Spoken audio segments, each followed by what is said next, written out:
Hello friends, मैं हूं doctor Akhilesh और आपका स्वागत है हमारे यूट्यूब चैनल एड्यू प्लांट में। तो आज हम बात करेंगे एक्सपेरिमेंटल रिसर्च के बारे में। तो अब हम बात करते हैं एक्सपेरिमेंटल डिजाइंस की। अब एक्सपेरिमेंटल डिजाइंस कितने टाइप की होती हैं, उससे पहले हम बात करते हैं कि वो क्या क्राइटेरिया हैं जिनके बेसिस पर हम एक्सपेरिमेंटल डिजाइन को क्लासिफाई करते हैं। तो क्राइटेरियाज की अगर हम बात करें तो there are basically 4 criteria based upon these experimental designs have been classified. क्या क्या हैं वो हमारे क्राइटेरिया? फर्स्ट है, जैसे अभी हमने बात भी की, कि assigning the subjects to the groups randomly. जो भी आपके ग्रुप्स हैं हमने उनको रैंडमली 2 ग्रुप में बांट दिया है, एक को एक्सपेरिमेंटल और एक को कंट्रोल। दूसरा क्या है कि assigning the treatment to the groups randomly, मतलब यहाँ पर आपने क्या किया, 2 ग्रुप बना लिए। आपने पहले सोचा ही नहीं कि कौन सा कंट्रोल है कौन सा एक्सपेरिमेंटल है, आपके पास 2 ग्रुप है और आपने रैंडमली ट्रीटमेंट असाइन कर दिया। मतलब एक ग्रुप जो है वो आपका, आप सेक्शन 2 थे ए, सेक्शन बी, तो आपकी मर्जी है, आपने रैंडमली सेक्शन ए को एक्सपेरिमेंटल और सेक्शन बी को कंट्रोल बना दिया। ठीक है, तो ये आप कर सकते हैं। तीसरा क्राइटेरिया क्या है कि आप यहाँ पर जो भी हमारे ग्रुप्स हैं हम उनको क्या कर रहे हैं, इक्वेट कर रहे हैं। तो जैसे हमने मैचिंग वाली बात की थी, जहां पे कि हम पहले जो भी हमारे सब्जेक्ट्स हैं उनको हम मैच कर लेते हैं इंटरवीनिंग या एक्सट्रेनियस वेरिएबल पर, और फिर हम उनको जो भी ग्रुप्स हैं उनमें अलॉट करते हैं। तो ये हमारा एक थर्ड क्राइटेरिया हो सकता है कि आप इस तरह से बना रहे हैं अपना एक्सपेरिमेंटल डिजाइन। और फोर्थ जो है वो क्या है, post test, having post test of all the groups involve in the experiment. तो आपका जो भी एक्सपेरिमेंट आप करते हैं उसमें पोस्ट टेस्ट तो होगा ही होगा, क्योंकि आप जो ट्रीटमेंट दे रहे हैं उसके बाद उसका इफेक्ट तो देखेंगे ही ना किसी तरीके से। तो पोस्ट टेस्ट जो है ये तो आपका एक फोर्थ क्राइटेरिया जरूर ही होगा। ठीक है, तो अब हम आगे बात करेंगे कि क्या हमारे अलग अलग टाइप के डिजाइन हो सकते हैं जो एक्सपेरिमेंटल रिसर्च में यूज किए जाते हैं। तो हमारे 3 यहाँ पे एक्सपेरिमेंटल डिजाइन है। एक तो आपका प्री एक्सपेरिमेंटल डिजाइन है, ट्रू एक्सपेरिमेंटल और क्वासी एक्सपेरिमेंटल। अब तीनों हैं क्या, प्री एक्सपेरिमेंटल, ट्रू और क्वासी, वो हम अभी देखते हैं आगे। सबसे पहले हम बात करते हैं प्री एक्सपेरिमेंटल डिजाइन की। तो प्री एक्सपेरिमेंटल नाम से पता चल रहा है कि यहाँ पे ये ट्रू एक्सपेरिमेंट तो नहीं है। तो ट्रू एक्सपेरिमेंटल जहां पे हमने प्री टेस्ट पोस्ट टेस्ट ये सब की बात की थी, तो ऐसा कुछ ना होके हम यहाँ पे देखते हैं कि क्या है ये। इसमें आप जो कंट्रोल हम कर रहे थे, जो हमारे पास एक्सट्रानियस या इंटरवीनिंग वेरिएबल थे, उनके ऊपर हम बहुत ही कम कंट्रोल कर पाते हैं, मतलब वो भी साथ में चल रहे हैं। तो हमारे यहाँ पे एरर वेरिएंस जो हमने शुरू में बात की थी, तो एरर वेरिएंस कुछ बढ़ जाता है। तो इसीलिए इसको हम प्री एक्सपेरिमेंटल डिजाइन कह रहे हैं। तो अब इसकी क्या क्या अलग अलग डिजाइन है वो हम एक एक करके देखते हैं। तो पहला है one shot case study. One shot case study में यहाँ पे क्या है कि the researcher wants to study the effect of free lunch program on attendance of the student। किसी स्कूल में आप ये देखना चाहते हो कि बच्चों की अटेंडेंस पर क्या असर पड़ेगा अगर आप उन्हें फ्री लंच देते हो। तो ये करने के लिए आपने क्या किया कि उनको, आपका अब यहाँ पे जो इंडिपेंडेंट वेरिएबल है वो क्या है, लंच प्रोग्राम है ना, और आपका डिपेंडेंट वेरिएबल क्या है, अटेंडेंस। तो आपने 6 महीने तक इनको क्या किया, लंच फ्री दिया बच्चों को, और फिर आपने देखा कि अटेंडेंस जो है बच्चों की उसमें क्या कुछ इंप्रूवमेंट हुआ है। तो अब ये इस तरीके की जो स्टडी होती है वो हमारी क्या होती है, वन शॉट केस स्टडी। अब इसमें द पार्ट है जहां पे कि आप सीधे ही शुरू करते हैं आपका ट्रीटमेंट से, मतलब यहाँ पे आप उससे पहले की ऑब्जर्वेशन वगैरह नहीं ले रहे हैं, आप बस देखना चाहते हैं कि एक इस ट्रीटमेंट का क्या इफेक्ट पड़ेगा। तो आपने वो अभी क्या अटेंडेंस है, या फिर आप जहां पे कि ऑब्वियस सा राइज देख पाते हैं, आपको पता है कि अगर ये एक ट्रीटमेंट दिया जाएगा तो उससे हमें एक विजिबल इन्फ्लुएंस या विजिबल इफेक्ट दिख जाएगा। तो ऐसी जगह पे आप one shot case study use कर सकते हैं। ठीक है, अब सेकंड जो है इसमें आ जाता है आपका one group pre test post test design. इसमें क्या है, आपके पास एक ग्रुप है जिसको कि आप देखना चाहते हैं कि ट्रीटमेंट का क्या इफेक्ट होगा इसके ऊपर, या फिर जो भी आपका इंडिपेंडेंट वेरिएबल है। तो यहाँ पर हम देख रहे हैं कि जो आपके स्टूडेंट की राइटिंग है, बच्चों की, उनकी राइटिंग में अगर आप करेक्शन करके देते हो, जैसे एक तो हो गया कि बच्चे की गलत है, कुछ स्पेलिंग मिस्टेक है, तो आपने उसको क्रॉस लगा दिया या सर्कल कर दिया। लेकिन कई है कि आपने उसको क्या किया, सही करके भी लिख दिया, है ना, जो भी यहाँ पे गलत है वहां पे आपने उसको सही भी करके लिख दिया है। तो जो आपका करेक्शन अगर आप करके देते हो, तो क्या उससे बच्चे का जो स्पेलिंग है वो अब इम्प्रूव हो रही है। तो अगर आप ये देखना चाहते हैं तो आप क्या करेंगे, एक आपने ग्रुप लिया, आपने पहले उनका एक क्या ले लिया, T1 क्या, प्री टेस्ट स्कोर। तो ये T1 आपने लिया जो कि उनका प्री टेस्ट का मीन है। ठीक है। फिर आपने क्या किया, उनको जो आपका ट्रीटमेंट है, मतलब आपने बच्चों की स्पेलिंग जहां भी गलत थी आपने उसको करेक्ट करके भी लिखी, मतलब पूरी डिटेल्ड आपने करेक्शन करके दिया है उनका स्पेलिंग में, ठीक है। और फिर उसके बाद कुछ समय के बाद आप उनका पोस्ट टेस्ट लेते हैं, आप स्पेलिंग का उनका टेस्ट आप ले रहे हैं, तो अब आप देखते हैं उनका जो मीन है, तो अगर आपका T1 और जो T2 है, इन दोनों के बीच में कोई डिफरेंस अगर आप देख पाते हैं, तो अगर T1 से ज्यादा आ जाता है T2, है ना, तो इसका मतलब क्या हुआ कि बच्चों का जो अब जो स्पेलिंग में इम्प्रूव हुआ है, किसकी वजह से हुआ है, वो इस इंडिपेंडेंट वेरिएबल की वजह से, मतलब जो आप डिटेल करेक्शन करके दे रहे थे उसकी वजह से। तो यहाँ पर हम जो हमारा एक इंटरनल वैलिडिटी वाला जो पार्ट था वो थोड़ा सा बढ़ जाता है। यहाँ पे आप ये कह सकते हो कि आपका जो यहाँ पे इम्प्रूवमेंट हुआ है बच्चों की स्पेलिंग्स में, वो इसी डिटेल करेक्शन वाले मेथड की वजह से हुआ है, ठीक है। तो यहाँ पे ये जो मेथड है ये थोड़ा सा बेहतर हो जाता है, जो हमारा पहले वाला था जिसमें कि हमने सीधे ही जाके एक्सपेरिमेंट करना शुरू कर दिया था, क्योंकि हमने उसमें ये नहीं देखा था कि पहले अटेंडेंस कितनी थी। तो अब हम नेक्स्ट करते हैं जो है स्टैटिक ग्रुप कंपैरिजन डिजाइन। अब स्टैटिक ग्रुप कंपैरिजन डिजाइन में क्या है, in such design 2 groups are selected and one of the group is exposed to the experimental treatment and other is not exposed to experimental treatment। मतलब एक तो आपका experimental group रहेगा और दूसरा जिसको कि नहीं एक्सपोज किया गया है वो हमारा कौन सा रहेगा, कंट्रोल ग्रुप, है ना। तो हमारा एक जो है वो हमारा एक्सपेरिमेंटल है और दूसरा क्या है, कंट्रोल। तो एक्सपेरिमेंटल और कंट्रोल, अब आपके पास 2 ग्रुप हैं, या कि जो एक्सपेरिमेंटल है उसको तो आपने ये लाइब्रेरी में स्टडी के लिए आपने उनको जाने दिया, जबकि कंट्रोल को ऐसा कोई भी आपने एक्सपोजर नहीं दिया है। और फिर उसके बाद उनको टेस्ट दिया कुछ समय के बाद। तो अगर आप देखते हो यहाँ पे कि जो T1 है, ये T1 से अगर T2, T1 से अगर T2 आपका अभी भी ज्यादा आ रहा है ना, तो T2 अगर आपका ग्रेटर है, इसका मतलब कि आपका जो एक्सपेरिमेंटल वाला जो ग्रुप है वो बेटर परफॉर्म कर रहा है। और वो क्यों हो रहा है बेटर परफॉर्म, क्योंकि वहां पर बच्चे लाइब्रेरी में जा रहे थे। तो आप कह सकते हो कि आपके पास अब यहाँ पे क्या है, एक पॉइंट ऑफ रेफरेंस है, क्योंकि दूसरा जो ग्रुप है कंट्रोल, वहां पे यूजुअल क्लासरूम वाला तो वो सारी चीजें चल रही हैं जो कि एक्सपेरिमेंटल में भी चल रही थी, लेकिन क्या चीज एक्स्ट्रा थी एक्सपेरिमेंटल में, वो जो लाइब्रेरी में जाकर स्टडी कर रहे थे। तो जो लाइब्रेरी में जाकर स्टडी करने वाला जो आपका ट्रीटमेंट था, वो आप उसे कंपेयर कर सकते हो कि एक ग्रुप वो था जो लाइब्रेरी में नहीं जा रहा था और एक ग्रुप वो था जो लाइब्रेरी में जा रहा था। तो जो लाइब्रेरी में जा रहा था उसने बेटर परफॉर्म किया, इसका मतलब लाइब्रेरी में स्टडी जो है वो इन्फ्लुएंस करती है बच्चे के अचीवमेंट लेवल को। तो यहाँ पर अगर आप देखेंगे तो आपके पास क्या है, एक पॉइंट ऑफ रेफरेंस है कंट्रोल। यहाँ अगर हम इसे पहली वाली स्लाइड में देखें तो इसमें क्या है, यहाँ पर कोई कंट्रोल नहीं है। यहाँ पर आप क्या कर रहे हो कि एक ही ग्रुप है आपके पास, उसी के ऊपर आप ट्रीटमेंट दे रहे हो, लेकिन यहाँ पर आप उसकी परफॉर्मेंस को क्या करते हो, पहले वाले जो उसकी परफॉर्मेंस है उसकी सेल्फ, उससे आप कंपेयर करते हो। लेकिन अब जो हमारा अगला वाला है इसमें हम क्या कर रहे हैं, हमारे पास यहाँ 2 ग्रुप हैं और हम एक ग्रुप को दूसरे ग्रुप के साथ कंपेयर कर रहे हैं, और दोनों ग्रुप में अगर डिफरेंस मिलता है तो हमें पता चल जाता है कि ये जो है हमारा इसी जो लाइब्रेरी में जो स्टडी है उसी की वजह से आ रहा है ना। अब हम नेक्स्ट आगे करेंगे ट्रू एक्सपेरिमेंटल डिजाइंस।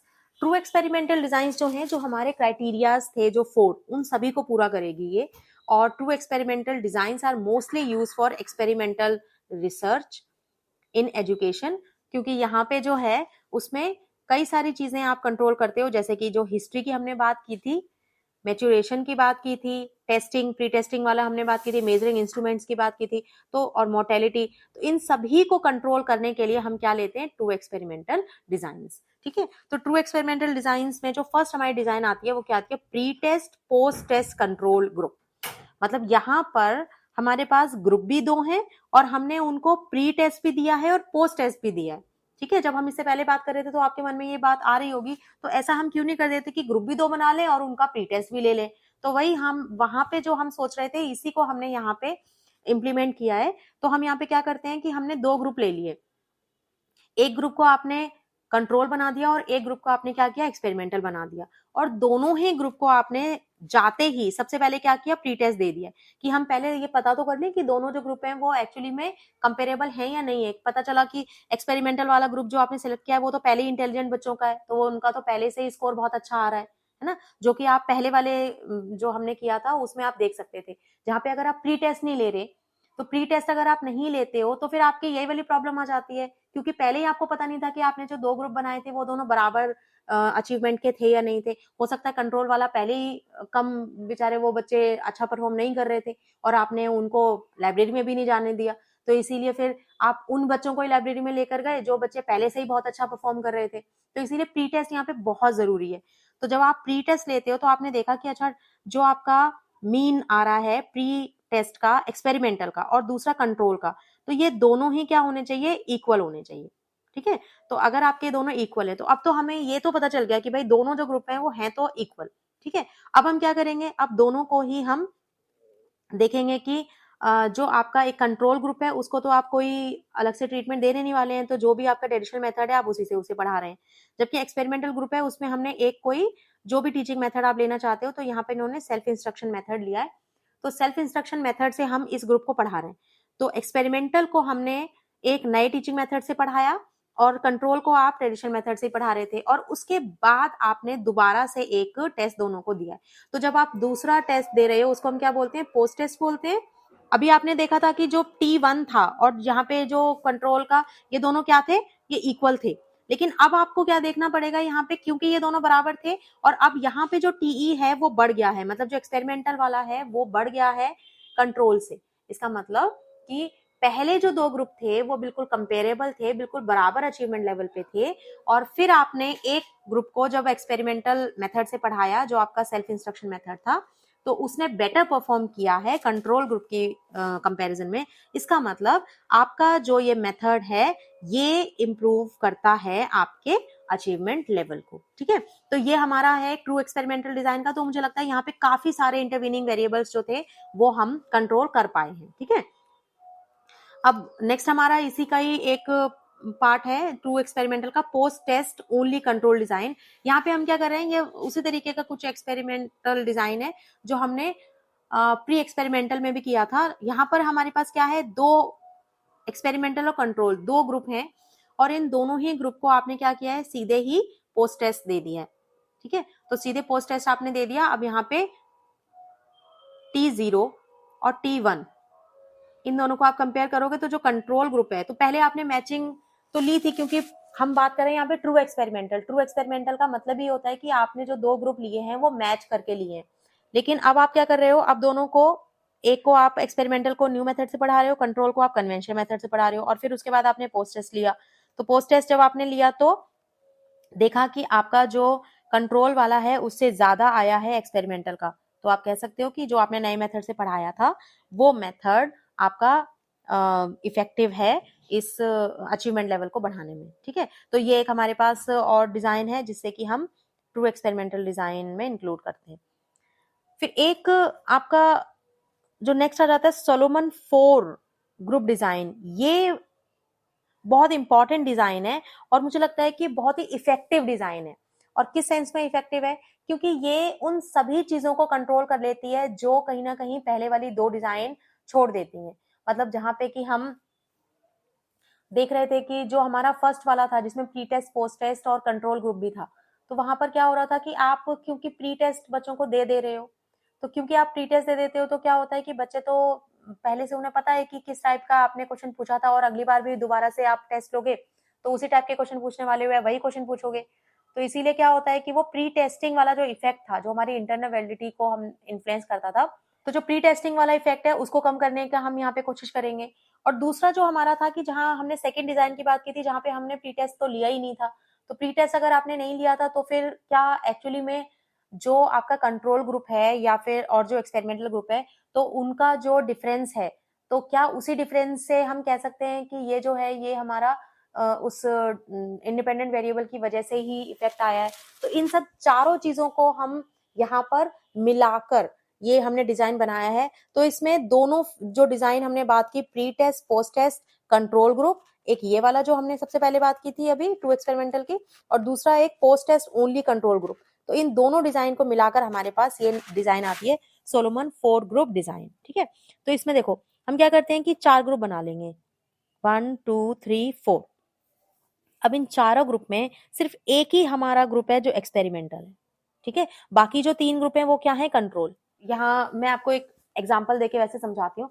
आप गए मान लीजिए क्लास 9th में, और क्लास 9th के 4 सेक्शन है, तो आपने 4 सेक्शन में class section A, section B, section C, section D, ठीक है। ए सेक्शन को आपने क्या किया, प्री टेस्ट दिया, और बी सेक्शन को भी प्री टेस्ट दिया, मतलब आपने जाके उनको एक टेस्ट दिया और देखा कि उनके कितने मार्क्स आ रहे हैं। हम ले लेते हैं साइंस का एक टॉपिक, और उस टॉपिक पे हमने उनका स्कोर ले लिया, ठीक है। अब एक को हमने पढ़ाना शुरू किया एक नए मेथड से, ठीक है, और जो सेक्शन बी था उसको हमने अभी कुछ नहीं पढ़ाना शुरू किया, लेकिन सेक्शन सी को भी हमने पढ़ाना शुरू किया। तो सेक्शन सी को हमने चेक नहीं किया, लेकिन सेक्शन सी को हमने पढ़ाना शुरू कर दिया है एक नए मेथड के साथ। अब सेक्शन डी को भी हमने शामिल किया हुआ है अपने एक्सपेरिमेंट में, लेकिन अभी उसके साथ हमने कुछ भी नहीं किया, ना उसे टेस्ट दिया, ना हमने उसे किसी तरीके से पढ़ाना शुरू किया है। नॉर्मल जो चल रहा है वो वैसे ही चल रहा है। अब क्या होगा इसमें, जो सेक्शन ए है उसको आपने 2 महीने तक पढ़ाया एक मेथड से, और फिर उसके बाद अब आपने सबको पोस्ट टेस्ट आपने सबको दे दिया है।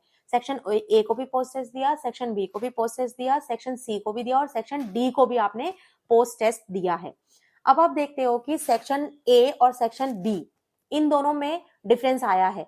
तो वो डिफरेंस आया है, क्यों आया है, क्योंकि आपने सेक्शन ए को पढ़ाया था एक नए मेथड से, और बी को तो आपने कुछ भी मेथड नहीं दिया था, तो दोनों के बीच में डिफरेंस आया है, ठीक है। लेकिन आपने तो यही मेथड से सेक्शन सी को भी पढ़ाया था ना, तो सेक्शन सी में भी डिफरेंस आना चाहिए। तो हम सेक्शन सी में भी देखते हैं जाके डिफरेंस आया कि नहीं आया। तो सेक्शन सी में भी आपने देखा तो उनमें भी कुछ डिफरेंस आया, जबकि सेक्शन बी में तो कोई डिफरेंस नहीं आया। इसका मतलब अगर सेक्शन सी में भी डिफरेंस आया, मतलब कि आप जो नया मेथड से पढ़ा रहे थे सेक्शन ए को और सी को, तो वो दोनों में कुछ ना कुछ डिफरेंस आपने नोट किया है ना। तो इसका मतलब ये हुआ कि जो सेक्शन ए था और जो सेक्शन सी था, ये दोनों ही आपके जो नए मेथड हैं उसकी वजह से इम्प्रूव कर पाए हैं, ठीक है। और आपने इसको टेस्ट दिया क्यों नहीं था सेक्शन सी को, इसलिए क्योंकि हमने जो शुरू वाला टेस्ट दिया था, मतलब उनको पता नहीं होगा कि बाद में पेपर आने क्या वाला है, उनके टेस्ट में क्या क्वेश्चन पूछे जाने हैं, इसलिए हमने सेक्शन सी को टेस्ट नहीं दिया था।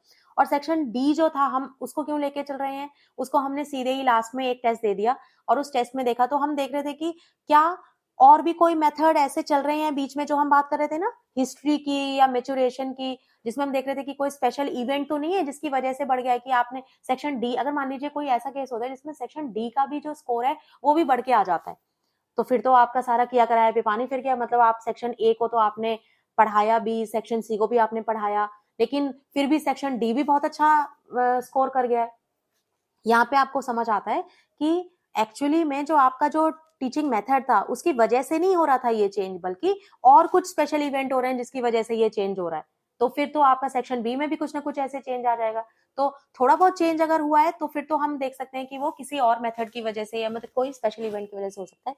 लेकिन अगर ज्यादा चेंज हो गया है डी में भी, तो इसका मतलब कि आपका जो मेथड था एक्चुअली उसकी वजह से तो कोई चेंज नहीं हो रहा था, ठीक है। तो ये जो 4 आप ग्रुप लेते हो, ये हमें पूरी तरीके से जो हमने इंटरनल वैलिडिटी के जो हमने पॉइंट लिए थे, मैच्योरेशन, हिस्ट्री, उनको भी कंट्रोल करते हैं, प्री टेस्टिंग को भी कंट्रोल यहाँ पे किया जा रहा है, और आपका जो एक मेजरिंग टूल की जो हम बात कर रहे थे, मेजरिंग इंस्ट्रूमेंट, उनको भी कंट्रोल करने के लिए ये डिजाइन हम बनाते हैं। तो सोलोमन 4 डिजाइन जो है ये बहुत ही इफेक्टिव डिजाइन होता है, लेकिन इसकी कुछ लिमिटेशंस हैं, जैसे कि बहुत ही क्या है, ये टाइम कंज्यूमिंग है ना, इसमें आपको टाइम बहुत ज्यादा देना पड़ेगा, तो इतना टाइम आप अगर दे पाएंगे तभी आप ये वाली डिजाइन ले सकते हैं, ठीक है।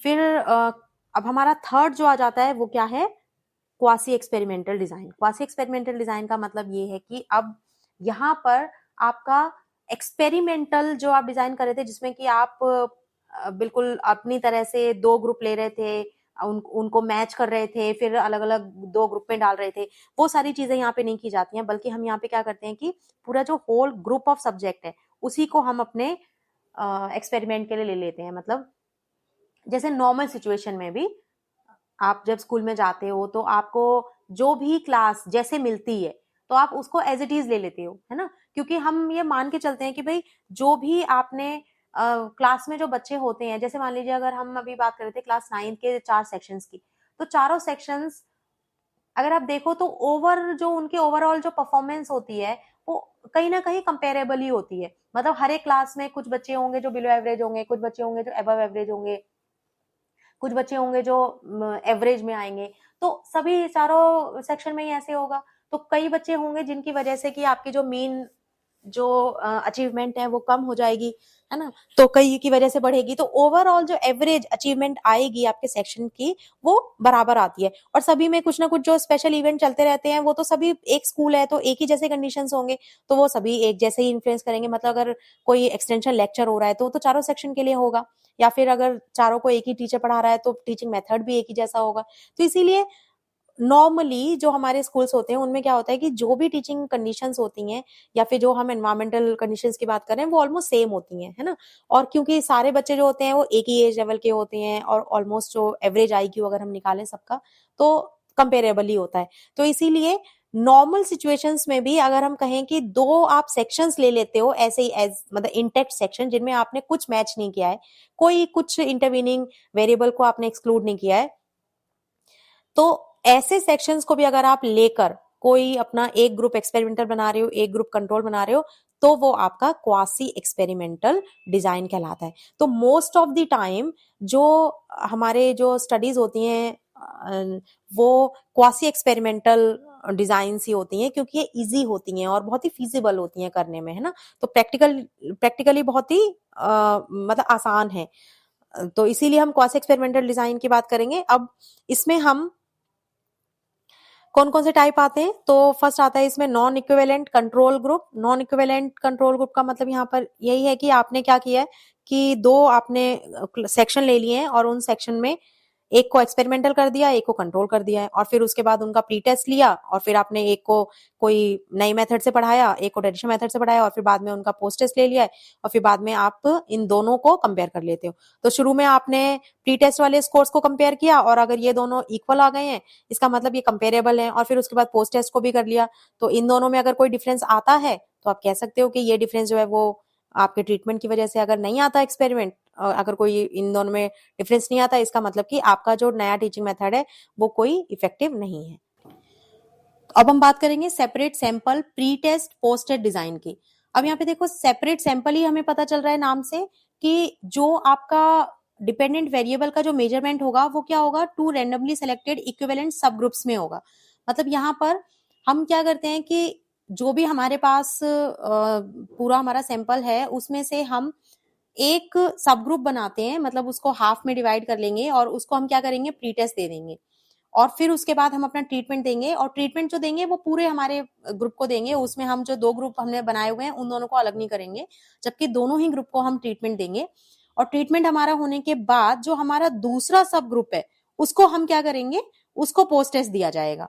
ठीक है, तो जो भी हमारा पोस्ट टेस्ट है वो हम दूसरे ग्रुप पे देते हैं और जो प्री टेस्ट होता है वो हम पहले जो हमारा सब ग्रुप है उसे देंगे। तो इससे क्या होता है कि आपका जो प्री टेस्ट का जो एक इफेक्ट है उसको हम मिनिमाइज कर देते हैं, क्योंकि ट्रीटमेंट तो आपने दोनों को ही दिया था ग्रुप को। तो इसीलिए जो भी आपका यहाँ पे डिफरेंस आता है प्री टेस्ट और पोस्ट टेस्ट में उससे आपको पता चल जाता है कि आपका जो ट्रीटमेंट है वो कितना इफेक्टिव है। ठीक है, तो ये हमारा एक मेथड है यहाँ पे। अब उसके बाद एक्सपेरिमेंटल रिसर्च में क्या स्टेप्स रहते हैं हम उनकी बात करेंगे। तो बेसिक स्टेप्स हमारे जो होते हैं वो सेम रहते हैं जो भी एजुकेशन रिसर्च के होते हैं और जिनके बारे में हम पहले भी बात कर चुके हैं पिछले हमारे वीडियोज में। उनका जो लिंक है वो डिस्क्रिप्शन बॉक्स में दे दिया जाएगा, अगर आपने वो वीडियो नहीं देखे हैं तो आप वहां पर जाकर देख सकते हैं। तो बेसिक स्टेप जो है वो वही रहेगा, सबसे पहले selecting and defining the problem. उसके बाद यहाँ पर जो एक इंपॉर्टेंट स्टेप होता है वो है स्टेटिंग ऑफ हाइपोथेसिस। तो आपको यहाँ पे हाइपोथेसिस को जरूर बनाना होगा एक्सपेरिमेंटल रिसर्च में। उसके बाद थर्ड जो है आपका एक्सपेरिमेंटल डिजाइन। अभी हमने इतने सारे एक्सपेरिमेंटल डिजाइन की बात की, तो आप कौन से एक्सपेरिमेंटल डिजाइन को आप अडॉप्ट करना चाहते हैं आपकी रिसर्च स्टडी के लिए। और फिर जो भी आपने डिजाइन लिया है उसके बाद जो डेटा आता है आप उसको फिर एनालाइज करेंगे। देन जनरलाइजेशन, मतलब जो भी आपका रिजल्ट आता है उसके बेसिस पे you can generalise your results. So this is all about the experimental research. तो एक्सपेरिमेंटल रिसर्च के बारे में हमने आज उसकी डेफिनेशन से लगा के डिफरेंट टाइप्स किए, हमने क्या क्या डिजाइन हो सकते हैं उनकी बात की, और वैलिडिटी को कैसे बढ़ाया जा सकता है, क्या कितने टाइप की वैलिडिटी होती है इन सब की बात की, और क्या स्टेप्स रहते हैं एक्सपेरिमेंटल रिसर्च में। तो आई होप ये वीडियो आपको पसंद आया होगा, और अगर आपको पसंद आया हो तो प्लीज लाइक करें, चैनल को सब्सक्राइब करें और शेयर करें अपने फ्रेंड्स में। आज के लिए इतना ही, मिलते हैं आपसे नेक्स्ट वीडियो में। Thank you.